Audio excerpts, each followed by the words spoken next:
Hello मेरे प्यारे दोस्तों, आज के इस वीडियो में हम करने वाले हैं चैप्टर नंबर 3 जिसका नाम है विद्युत धारा के उन तमाम वायरल 101% पूछे जाने वाले ऑब्जेक्टिव क्वेश्चनों को जो आपकी अर्धवार्षिक परीक्षा यानी 4 अक्टूबर को जो आपका एग्जाम होने वाला है उसमें आपको हूबहू यहां से ऑब्जेक्टिव क्वेश्चन देखने को भाई मिलेगा। इससे पहले मैंने चैप्टर नंबर 1 चैप्टर नंबर 2 के ऑब्जेक्टिव क्वेश्चनों को समाप्त करवा दिया है। इसके बाद में आपको चैप्टर नंबर 4, 5, 6 और 7 के भी ऑब्जेक्टिव क्वेश्चनों को करवाने वाला हूं। इसीलिए भाई आज ही आप चैनल को सब्सक्राइब कर लीजिए, क्योंकि आपको यहाँ पर बोर्ड एग्जाम 2025 की भी तैयारी करवाई जा रही है। और इसका जो पीडीएफ है चैप्टर नंबर 3 के इंपॉर्टेंट क्वेश्चनों को, वो आपको व्हाट्सएप ग्रुप में मिल जाएगा। व्हाट्सएप ग्रुप का जो लिंक है बच्चों वो डिस्क्रिप्शन बॉक्स में दे रखा है, आप जाकर ज्वाइन कर लीजिएगा। चलिए स्टार्ट करते हैं आज के सेशन को। देखिएगा, सबसे पहला क्वेश्चन आपकी स्क्रीन के सामने है। Ohm's law is valid when the temperature of conductor is, यानी कि जो ओम्स का लॉ है वो कब वैलिड होता है, ये आपसे पूछा गया है टेम्परेचर के लिए। तो कब होता है, जब आपका जो टेम्परेचर है वो क्या हो भाई, कांस्टेंट हो, स्थिर हो, तो हमारा जो ओम्स लॉ है वो क्या है भाई, वैलिड होता है। ऑप्शन नंबर डी हमारा सही हो जाएगा। जो बच्चे हिंदी मीडियम के हैं वो भी एक बार क्वेश्चन को रीड कर लीजिएगा। ओम का नियम तब मान्य होता है जब चालक का तापमान होता है क्या, स्थिर होता है। आपने पढ़ा है ना कि भौतिक अवस्था है, ताप, दाब, क्षेत्रफल को नियत रखा जाए, है ना ओम्स लॉ में। मैंने पढ़ा दिया है भाई आपको चैप्टर नंबर 3 के अंदर। जाकर आप प्लेलिस्ट में वीडियो देख लीजिएगा, हर एक चैप्टर का अलग से प्लेलिस्ट बनाया हुआ है। प्रॉपर अच्छे से भाई नोट्स बना सकते हो, वहां से हर एक टॉपिक को आप अच्छे से पढ़ सकते हो। अगला क्वेश्चन है the example of non ohmic resistance, यानी कि आपको अनओमीय प्रतिरोध का आपको भाई एग्जाम्पल बताना है, यानी गैर ओमिक प्रतिरोध क्या है आपको उदाहरण देना है। तो ये आपका हो जाएगा भाई डायोड, याद रखिएगा। देखिए गैर ओमिक प्रतिरोध क्या होते हैं, जो ओम के नियम की पालना नहीं करते ना उनको गैर ओमिक प्रतिरोध कहते हैं। अर्थात इनमें क्या होता है, V और I के बीच क्या एक सीधा ग्राफ नहीं आता है, राइट। तो आपका डायोड डी ऑप्शन सही हो जाएगा। क्वेश्चन नंबर 3 देखिएगा, लीजिए मोस्ट इंपोर्टेंट क्वेश्चन है आपके हाफ ईयरली एग्जाम के लिए भी और आपके एनुअल एग्जाम के लिए भी।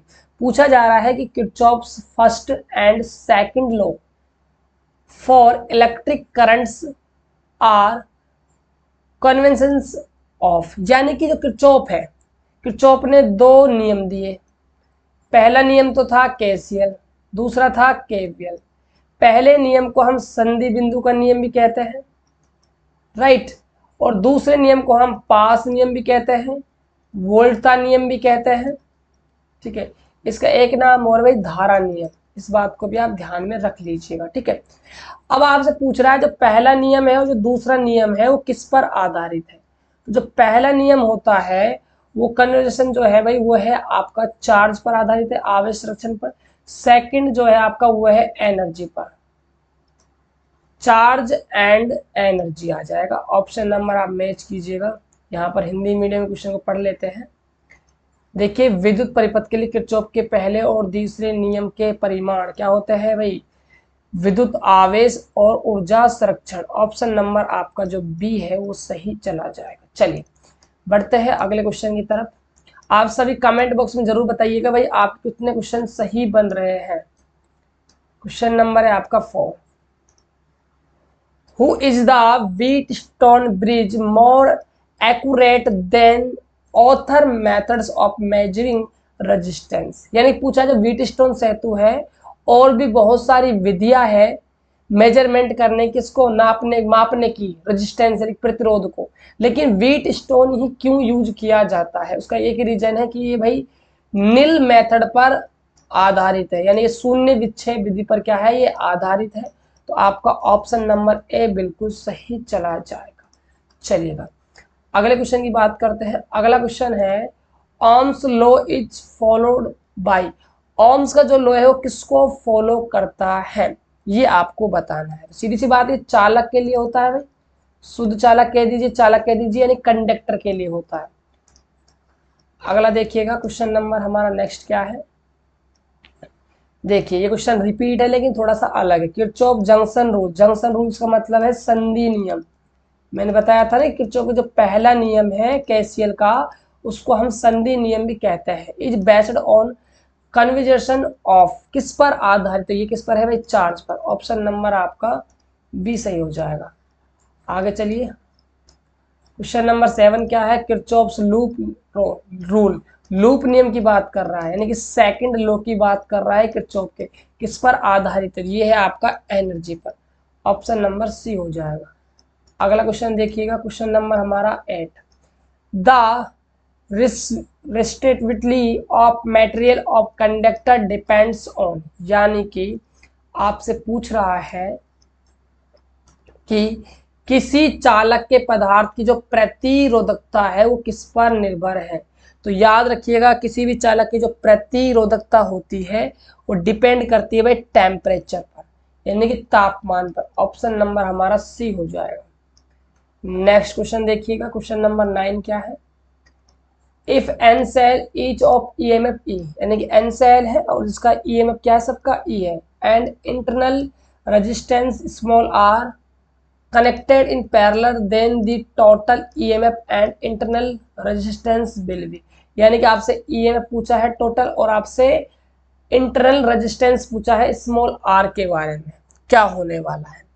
तो आप हमेशा याद रखिएगा, जब भी आप इसको पैरेलल में कनेक्ट करते हो तो जो EMF होता है वो E होता है और आंतरिक जो रेजिस्टेंस होता है वो R अपॉन में क्या हो जाता है भाई, N हो जाता है।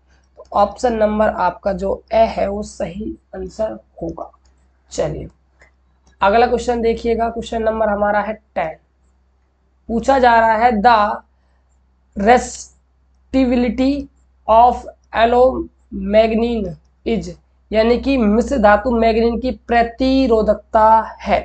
देखिए जो प्रतिरोधकता होती है वो ताप गुणांक कम होता है, इसका जो प्रतिरोध, जो मिश्र धातु जो मैग्नीन है ना, इसका जो प्रतिरोधकता की बात कर रहे हैं तो इसका जो प्रतिरोध ताप गुणांक जो होता है वो क्या होता है भाई, कम होता है, कम होता है। तो कम होता है इसलिए हम कह सकते हैं कि ये इस पे भाई टेम्परेचर उस पे क्या है भाई, इंडिपेंडेंट रहेगी, यानी कि डिपेंड नहीं करेगी। ऑप्शन नंबर हमारा ए बिल्कुल सही जवाब चला जाएगा। चलिए अगला क्वेश्चन देखिएगा, the equivalent resistance of resistors in parallel combination, यानी कि समांतर संयोजन में प्रतिरोधों का तुल्य प्रतिरोध क्या होता है। देखिए समांतर संयोजन की बात की जाए तो फॉर्मूला 1 में आर पी बराबर 1 में R1 प्लस में 1 में R2 होता है, राइट। तो इसमें क्या होता है, जो आपका तुल्य प्रतिरोध का मान होता है वो क्या है, जितने भी प्रतिरोध जुड़े हुए हैं, जो सबसे कम मान का प्रतिरोध उससे क्या है कम मिलता है, यानी क्या होता है, डिक्रीज होता है, डिक्रीज होता है। तो ऑप्शन नंबर आपका बी हो जाएगा। नेक्स्ट क्वेश्चन की बात करते हैं, क्वेश्चन नंबर 12। चलिए अगला क्वेश्चन क्या है, in a Wheatstone bridge if the battery and galvanometer are interchanged then deflection in galvanometer will be. कहना ये चाह रहा है भाई, गैल्वेनोमीटर है, उस व्हीटस्टोन सेतु है, उसके अंदर बैटरी कनेक्टेड है और गैल्वेनोमीटर कनेक्टेड है। अब इनको हम क्या है परस्पर चेंज कर रहे हैं, किसको, बैटरी को और गैल्वेनोमीटर को इंटरचेंज कर रहे हैं, यानी कि आपस में परस्पर बदल रहे हैं। तो जो डिफ्लेक्शन है, जो विक्षेपण है, उस पर जो गैल्वेनोमीटर पर जो विक्षेपण आने वाला है उसमें क्या चेंजेस होंगे। तो याद रखिए कभी भी हम इनको इंटरचेंज करते हैं तो कोई भी चेंज नहीं आता है, not change. Option number C आपका करेक्ट आंसर हो जाएगा। हिंदी में क्वेश्चन को आप डिस्कस कर सकते हो, व्हीटस्टोन ब्रिज में यदि बैटरी और गैल्वेनोमीटर को आपस में बदल दिया जाए तो गैल्वेनोमीटर में विक्षेपण होगा, नहीं बदलेगा। ऑप्शन नंबर सी हो जाएगा। अगला क्वेश्चन देखिएगा, question number 13, which material has highest electrical conductivity, यानी कि आपसे पूछा गया है भाई सबसे अधिक चालकता किसकी है, सबसे अधिक चालकता किस पदार्थ की विद्युत चालकता सबसे अधिक है, चालकता की बात कर रहे हैं ना, राइट। अब देखिएगा समझने का प्रयास कीजिएगा, ये जो चालकता होती है सिग्मा और रो के क्या होती है भाई, व्युत्क्रमानुपाती होती है, राइट। तो जिसका प्रतिरोध या फिर प्रतिरोधकता जितनी कम होगी उसकी चालकता उतनी ही ज्यादा होगी।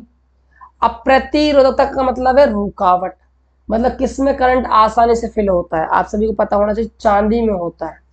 तो चांदी की जो प्रतिरोधकता है वो सबसे कम होती है, इसीलिए इसकी जो चालकता है ना वो सबसे ज्यादा होगी। इसलिए वे चांदी जो है उसमें धारा का प्रवाह आसानी से होता है, लेकिन बहुत महंगी होने की वजह से हम इसका भाई यूज नहीं करते हैं, राइट। नहीं तो आप समझते हो कि चांदी के तार लगा दिए ना लट्ठों पे, तो क्या करेंगे भाई, सब के सब उनको अपने घर पे ले जाएंगे आराम से, समझे। चलिए, the Kirchhoff first law, sigma I बराबर 0, इन समस्त धाराओं का बीज गणितीय क्या होता है, 0 होता है। सेकंड लॉ में क्या है, सभी वोल्टताओं का जब बीज गणितीय होता है वो 0 होता है। सॉरी हाँ वोल्ट तक कह सकते हो, लेकिन आपको इसको और अच्छे से एक्सप्लेन करना है, एक सेकंड रुकिएगा। देखिए जो सेकंड लॉ है, जितने भी परिपथ के अंदर, ठीक है, प्रतिरोध लगे हुए हैं और जितने भी क्या है भाई सेल लगे, बैटरी लगी हुई, उनका जो वोल्टेज है वो क्या होता है, बराबर होता है। तो यहाँ हम कहेंगे प्रतिरोध और यहाँ सिग्मा बी कहेंगे हम बैटरी, इनका आपस में बराबर होता है। किस पर बेस ये पूछा है, तो आप कह सकते हो पहला नियम वो चार्ज पर है और दूसरा किस पे है भाई, एनर्जी पर, चार्ज एंड एनर्जी। तो आप देख सकते हो आपका जो ऑप्शन नंबर डी है वो आपका बिल्कुल सही जवाब चला जाएगा। चलिए नेक्स्ट क्वेश्चन की बात करते हैं, question number 15, the specific resistance of a rod of copper has compare to date on thin wire of copper, यानी कि तांबे के पतले तार की तुलना में तांबे की छड़ का विशिष्ट प्रतिरोध। अब देखिए जो विशिष्ट प्रतिरोध होता है ना वो प्रकृति पर निर्भर करता है, किस पर, पदार्थ की प्रकृति पर। यदि आपका पदार्थ सेम है तो जो आपका विशिष्ट प्रतिरोध है वो चेंज नहीं होगा। यदि पदार्थ की प्रकृति बदल दी तो इसका जो विशिष्ट प्रतिरोध है वो भी बदल जाएगा। लेकिन साफ साफ कहा है कि तांबे का पतला तार है और तांबे की क्या है, छड़ है, इसका मतलब विशिष्ट प्रतिरोध नहीं बदला, तो हम कह सकते हैं वही रहेगा, सेम रहेगा। ऑप्शन नंबर सी हो जाएगा, देख सकते हो वही रहेगा, है ना। हिंदी में क्वेश्चन है, इंग्लिश में क्वेश्चन है। चलिए क्वेश्चन नंबर बात करते हैं 16 की। Figure show the current in parts of electric circuits then current I is equal to, यानी कि चित्र विद्युत परिपथ में भागों में धारा दिखाता है, तो विद्युत धारा आई बराबर है, आई का मान भाई आपको निकालना है। चलिए इस डायग्राम को थोड़ा सा भाई बड़ा कर देते हैं ना, थोड़ा सा इसको हम बड़ा कर देते हैं। लीजिए आपको नजर आना स्टार्ट हो गया होगा डायग्राम, ये रहा, ये आपका भाई डायग्राम। अब देखिए यहां हम यूज करेंगे किरचॉफ का केसीएल लॉ। देखिए आई यहां से निकल रही है, राइट। अब देखिएगा, तो देखिए यहां से हम मान के चलते हैं, यहां से धारा है वाई, हम मान लेते हैं वाई धारा निकल रही है, राइट। अब देखिए ये एक हमारा संधि बिंदु हो गया ए, एक हमारा ये बी संधि बिंदु हो गया, एक हमारा ये सी संधि बिंदु हो गया। बात करेंगे बिंदु ए पर पहले, तो आपको पता है आने वाली और जाने वाली धाराओं का समस्त बीजगणितीय योग 0 होता है, राइट। अब देख आ कौन कौन से रही है भाई, 2 एम्पियर और 2 एम्पियर, तो कितने जाएगी 4 एम्पियर। जा कौन से रही है वाई, तो जाने वाले को लेते हैं माइनस का, बराबर में 0, तो यहाँ से वाई बराबर आ जाएगा 4 एम्पियर। तो ये वाई का मान है 4 एम्पियर। कहने का मतलब इस वायर में से अब 4 एम्पियर धारा कहाँ जा रही है, बिंदु बी की ओर जा रही है। अब लगाएंगे हम बिंदु बी पर केसीएल का नियम। तो बिंदु बी पर कौन कौन सी धारा आ रही है, तो 4 एम्पियर आ रही है, तो प्लस की लेंगे, और जा कौन सी रही है 1 एम्पियर जा रही है, तो माइनस की लेंगे, और इस धारा को हम नाम दे देते हैं एक्स। तो एक्स जाएगी सी पर, तो माइनस का बराबर 0, तो यहाँ से 3 माइनस का एक्स बराबर 0, तो एक्स बराबर आ जाएगा 3 एम्पियर, राइट। तो ये आपका भाई 3 एम्पियर आ जाएगा। अब देखिएगा, अब बात करते हैं बिंदु सी पर, तो 3 आ रही है सी पर, तो प्लस की, जा रही है तो माइनस की 1.3, और आई जा रही है तो माइनस की, बराबर में 0। यहाँ से आप घटाते हो तो आपको मिलेगा 1.7 माइनस का आई बराबर 0, तो यहाँ से I बराबर आ जाएगा 1.7 एम्पियर। तो ये आपका I का मान निकल जाएगा। तो कभी भी जीवन में ऐसा डायग्राम आपको देखने को मिले तो आप हमेशा KCL का जो लो है जो का फर्स्ट, उसको आप भाई अप्लाई कर देना, आपका आंसर निकल कर आ जाएगा। राइट, चलिए अगले क्वेश्चन की बात करते हैं।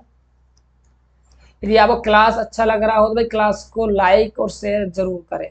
देखिएगा, when 3 identical bulbs of 60 watt 200 voltage rating are connected in series to a 200 volt supply, the power drawn by them will be. काफी अच्छा क्वेश्चन है और काफी बच्चों को परेशान कर सकता है। चलिए भाई, ऐसा क्वेश्चन है जो आपको परेशान कर सकता है, लेकिन आप एम क्लासेस के साथ जुड़े हुए तो कोई भी ऐसा क्वेश्चन नहीं जो आपको परेशान कर जाए। देखिएगा, ये कह रहा है कि जब 60 वाट का, ठीक है, 200 वोल्ट के रेटिंग के 3 समान बल्ब है, 200 वोल्ट की आपूर्ति से श्रृंखला में जुड़े हुए 3 बल्ब है, वो सीरीज ऑर्डर में भाई जुड़े हुए हैं। ये आपका सीरीज ऑर्डर में हो जाएंगे, 3 बल्ब आपके कनेक्टेड है। ये आपकी बैटरी है, ये आपका खटका है, कुंजी जिसे हम कहते हैं, ये माइनस है, बैटरी का वोल्टेज है 200, यहाँ डॉट लगा दिया तो धारा प्लस से माइनस जाएगी। राइट, चलिए इसकी हम शक्ति P1 मान लेते हैं, इसकी P2 मान लेते हैं, इसकी P3 मान लेते हैं। राइट, इसका वोल्टेज B1, इसका वोल्टेज B2, इसका वोल्टेज B3 मान लेते हैं। अब देखिए तीनों की शक्ति क्या है, समान, तो P1 बराबर P2 बराबर P3 और कितना है भाई 60 वाट है, और जो वोल्टेज है V1 बराबर V2 और बराबर क्या है V3, कितनी है भाई 200 वोल्ट। राइट, अब देखिएगा ध्यान से, आपको इसकी शक्ति निकालनी है, तो श्रेणी क्रम में जुड़े हुए तो शक्ति का फॉर्मूला क्या है भाई, आप सभी ने पढ़ा होगा, 1/P बराबर 1/P1 plus 1/P2 plus 1/P3। सबका मान कितना है 60 प्लस में 1/60 प्लस 1/60। यहाँ से एलसीएम आ जाएगा 60, 1 1 1 क्या हो जाएगा 3, कैंसिल आउट करोगे तो 20 बार कट जाएगा। पी का मान निकलोगे, पलट दोगे तो 20 वाट आपकी भाई शक्ति निकल कर आ जाएगी। ऑप्शन नंबर आपका ए बिल्कुल करेक्ट आंसर हो जाएगा। चलिए बात करते हैं अगले क्वेश्चन की। क्वेश्चन नंबर हमारा नेक्स्ट क्या है कि प्रतिरोधों को मापने के अन्य तरीकों की तुलना में व्हीटस्टोन ब्रिज अधिक सटीक क्यों है। ठीक है, तो उसका एक रीजन भाई ये क्या है, शून्य विच्छेद विधि पर आधारित है। ऑप्शन नंबर आपका ए सही हो जाएगा। चलिएगा, लीजिए सबसे शानदार क्वेश्चन है आज की क्लास का, सभी बच्चे ध्यान दीजिएगा इस क्वेश्चन की ओर। ये काफी तंग करता है बच्चों को, है ना, लेकिन आज के बाद कभी भी आपको तंग नहीं करेगा। द रेजिस्टेंस ओम में है, मतलब जो प्रतिरोध ओम में दिया हुआ है। In 4 arms of Wheatstone bridge R is follow, in which case the bridge balance, यानी कि आपको वो कंडीशन बतानी है जिसके अंदर जो व्हीटस्टोन सेतु हुए हैं वो किस में हो भाई, बैलेंस कंडीशन में हो। तो देखिए हमने पढ़ा है कि व्हीटस्टोन जो सेतु होता है उसके अंदर क्या है भाई, 4 प्रतिरोध जुड़े होते हैं, और 4 प्रतिरोधों में से 3 प्रतिरोध तो ज्ञात होते हैं और 1 प्रतिरोध क्या होता है भाई, अज्ञात होता है। राइट,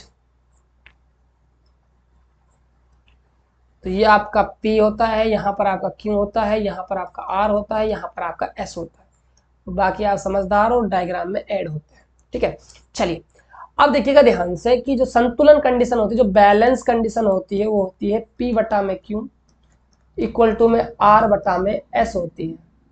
अब देखिएगा ये आपस में ना बराबर होने चाहिए। तो आप देखिए कोई भी आपको ऐसा ऑप्शन यहाँ पर नजर नहीं आ रहा है, लेकिन आप 4th ऑप्शन पर एक बार ध्यान देते हो तो आपको चीजें समझ आना स्टार्ट हो जाएगी।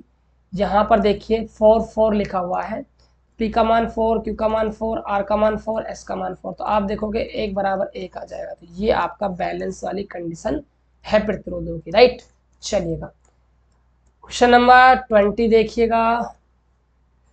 ए wire P is half the diameter and half the length of a wire Q of similar material, the ratio of resistance P to that Q is, यानी कि क्वेश्चन को हम हिंदी में और डिस्कस कर लेते हैं, ध्यान दीजिएगा। एक तार P है, लीजिए साहब, एक तार आपने P बना दिया, और एक तार क्या है भाई, Q है। अब आपसे बोल रहा है कि जो तार P का जो सामग्री है, समान सामग्री बने हुए, मतलब सेम मेटल है, ठीक है, दोनों का जो मेटल है वो सेम है। अब ये कह रहा है कि एक तार P समान सामग्री वाले तार Q के व्यास का आधा और इसकी लंबाई का क्या है, आधा है। तो Q तार का जो व्यास है वो D मान लिया और लंबाई क्या मान ली भाई, L मान ली। तो P तार जो है इसका व्यास आधा हो जाएगा और लंबाई भी क्या हो जाएगी, आधी हो जाएगी। तो आपको P और Q के प्रतिरोधों का आपको अनुपात बताना है, यानी कि आपको RP बटा में RQ निकालना है, राइट। ये क्वेश्चन है आपका।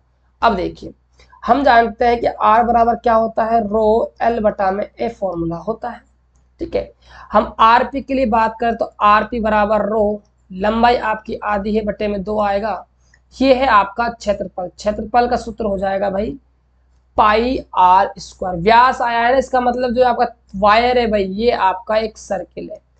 और बच्चों आप सभी को पता है व्यास तो किस में आता है भाई, वृत्त के अंदर ही आता है। तार आपका क्या है भाई, एक वृत्ताकार है।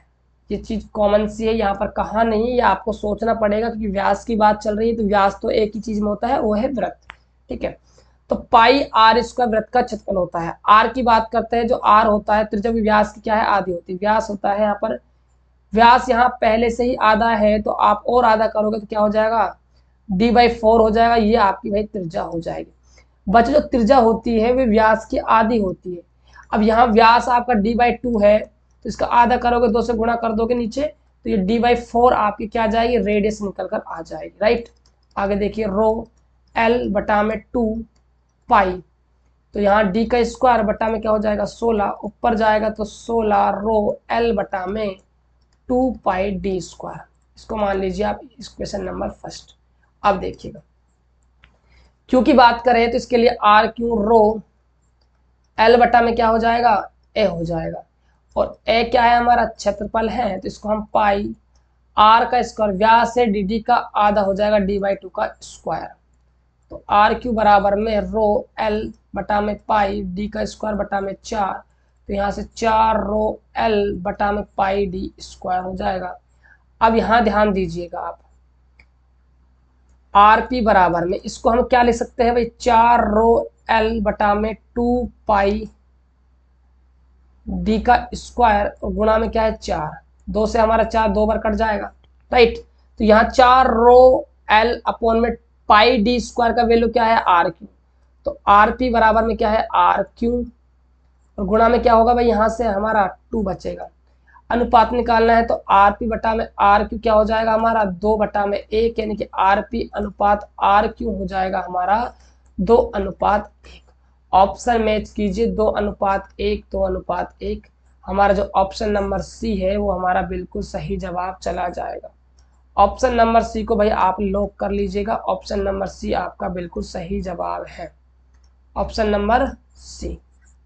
चलिए अगला क्वेश्चन देखते हैं। क्वेश्चन नंबर 21 क्या है, for ohmic conductor draft velocity VD, यहाँ पर आएगा भाई VD, इसको आप सही कर लीजिएगा, यहाँ पर VD आएगा अपव्यय वेग, and the electric field in applied across in the related edge, यानी कि जो आपका ड्राफ्ट वेलोसिटी है और जो आपका इलेक्ट्रिक फील्ड है उनमें आपको रिलेशन बताना है, एक दूसरे से कैसे रिलेट करते हैं, ये चीजें आपको भाई बतानी है। तो ध्यान दीजिएगा, देखिए जो आपका अपवहन वेग होता है वो आपकी विद्युत क्षेत्र की तीव्रता क्या है भाई, समानुपाती होता है, क्योंकि अपवहन वेग का सूत्र पढ़ा है हमने, VD बराबर माइनस का E टॉर अपॉन में M होता है। तो BD जो है वो प्रोपोर्शनल है E के, राइट। तो ऑप्शन नंबर आपका जो B है वो आपका बिल्कुल करेक्ट आंसर चला जाएगा। चलिए अगले क्वेश्चन की बात करते हैं 22 की। An external resistance R is connected to a cell of internal resistance R. The current in the circuit is maximum when। काफी अच्छा क्वेश्चन है बोर्ड एग्जाम के लिए भी और हाफ ईयरली एग्जाम के लिए भी। क्वेश्चन को एक बार हिंदी मीडियम में और जरूर देख लेते हैं, कुछ बच्चे हिंदी मीडियम के भी होंगे। एक बाहरी प्रतिरोध R आंतरिक प्रतिरोध R के सेल से जोड़ा है, परिपथ में धारा अधिकतम करनी है। देखिए धारा आपको अधिकतम करनी है। धारा अधिकतम कब होगी? जब आप प्रतिरोध को क्या कर दोगे भाई, बिल्कुल जीरो कर दोगे। सीधी सी बात है, यस या नो भाई। जब आपका प्रतिरोध जीरो हो जाएगा तो आपकी धारा क्या है भाई, अधिकतम हो जाएगी। सिंपल सा मेथड है। और आंतरिक प्रतिरोध दिया हुआ है, इसका मतलब जो आपका प्रतिरोध है, जो भारी प्रतिरोध लगा रखा है आपने वो, और जो सेल के अंदर जो इसका आंतरिक प्रतिरोध, ये जो दोनों बैलेंस कंडीशन में होंगे तो हम कह सकते हैं इस वाली कंडीशन में धारा मैक्सिमम होगी। इसीलिए हमारा ऑप्शन नंबर सी बिल्कुल सही हो जाएगा। चलिए नेक्स्ट क्वेश्चन देखिएगा 23 क्या है, in parallel combination of N cell we obtain, यानी कि जब हम एन सेलों को समांतर क्रम में जोड़ देते हैं तो हमें प्राप्त होती है मोर वोल्टेज अधिकतम विभव, मोर करंट मतलब अधिकतम धारा, लेस वोल्टेज मतलब कम विभव वोल्टा, या फिर लेस करंट यानी कम धारा। देखिए आप हमेशा जीवन में हमेशा याद रखिएगा, यदि आपके सेल का जो आंतरिक प्रतिरोध है यदि वो कम होता है तो आपकी जो धारा है वो क्या है, बढ़ने वाली है। सीधी सी बात है। और हमने पढ़ा है कि एन सेल समांतर संयोजन होता है, उसमें जो आंतरिक प्रतिरोध होता है वो डाउन रहता है, कम होता है। तो हम कह सकते हैं धारा क्या होगी भाई, ज्यादा होगी, मोर करंट। ऑप्शन नंबर हमारा बी बिल्कुल सही हो जाएगा। अगला क्वेश्चन देखते हैं, क्वेश्चन नंबर 24। ये आपका एक न्यूमेरिकल का पार्ट है, याद रहे ये मोस्ट इंपोर्टेंट क्वेश्चन है, हाफ ईयरली एग्जाम के लिए भी, बोर्ड एग्जाम के लिए भी। A charge particle has draft velocity VD का मान दिया हुआ है, अपवहन वेग, राइट। ये आपको अपवहन वेग दिया हुआ है। इलेक्ट्रिक फील्ड विद्युत क्षेत्र की तीव्रता दी हुई है, राइट। पूछ क्या रहा है आपसे, इट्स मोबिलिटी यानी गतिशीलता आपसे पूछी जा रही है। तो फॉर्मूला क्या होता है, वीडी बराबर होता है म्यू ई, म्यू निकालोगे तो वीडी अपॉन में क्या हो जाएगा ई। वीडी का मान है 4.2 10 की घात 4, ई का मान है 2.1 10 की घात -10, 21 दूनी 42, पॉइंट से पॉइंट कटा, ऊपर गया तो पावर प्लस की 10, उसमें से ऐड करते हो, ये माइनस का है, ये आपका माइनस का होगा, इसको आप माइनस का कर लीजिएगा, यहाँ पर टाइपिंग मिस्टेक है भाई, ठीक है, ये माइनस का है भाई। ऊपर जाएगा 10 की घात -4, ये आपका हो जाएगा प्लस का। तो यहाँ से 2 गुणा 10 की पावर 6 आपकी मोबिलिटी आ जाएगी, यानी कि ऑप्शन नंबर आपका बी बिल्कुल करेक्ट हो जाएगा। यहाँ थोड़ी सी मिसप्रिंटिंग है, आप माइनस का कर लीजिए। चलिए हो जाती है दोस्तों, कोई खास इशू नहीं है इस चीज का। चलिए, in the series combination of 2 और मोर देन 2 रेजिस्टेंस, यानी कि बात की जाए हिंदी में क्वेश्चन की, तो आपसे ये कह रहा है कि 2 या 2 से अधिक प्रतिरोधों के श्रेणी संयोजन में, देखिए जब 2 या 2 से अधिक प्रतिरोधों को आप श्रेणी क्रम में जोड़ देते हो तो वहां पर प्रत्येक प्रतिरोध के माध्यम से जो विद्युत धारा बहती है क्या होती है भाई, समान होती है। आपको पता होना चाहिए श्रेणी क्रम में धारा समान, वोल्टेज अलग, और समांतर क्रम में धारा अलग, वोल्टेज समान होता है। तो ये थे आपके 25 वायरल ऑब्जेक्टिव क्वेश्चन, जो आपको 4 अक्टूबर के हाफ ईयरली एग्जाम के लिए भी इंपॉर्टेंट है और मेन बोर्ड एग्जाम 2025 के लिए भी काफी ज्यादा इंपॉर्टेंट है। तो ये वीडियो आपको कैसा लगा आप सभी कमेंट बॉक्स में बताइएगा, और चैप्टर नंबर 4, 5, 6 और 7 के जो ऑब्जेक्टिव क्वेश्चन का जो वीडियो है वो मैं अपलोड कर दूंगा, उसका आपको नोटिफिकेशन मिले, इसलिए आप चैनल को सब्सक्राइब जरूर कर लीजिएगा। चलिए मिलते हैं और एक बेहतर वीडियो में, तब तक के लिए जय हिंद, वंदे मातरम, जय झारखंड।